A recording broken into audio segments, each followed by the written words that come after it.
പണ്ടൊരു വടക്കൻ തെന്നൽ വാഗപ്പൂമരം ചൂടും വാരിളം പൂങ്കുലയ്ക്കുള്ളിൽ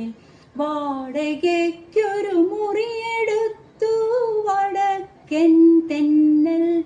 പണ്ടൊരു വടക്കൻ തെന്നൽ വാതിലിൽ വന്നെത്തി നോക്കിയ വസന്ത പഞ്ചമി പെണ്ണിൻ വളകിലുക്കം കേട്ടു കോരി തരിച്ചു നിന്നു തെന്നൽ തരിച്ചു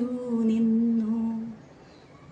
വിരൽ ഞൊടിച്ചു വിളിച്ച നേരം വിരൽ കടിച്ചവൾ അരികിൽ വന്നു വിധുവദനയായി വിവശയായവൾ ഒതുങ്ങി നിന്നു നാണം കുണുങ്ങി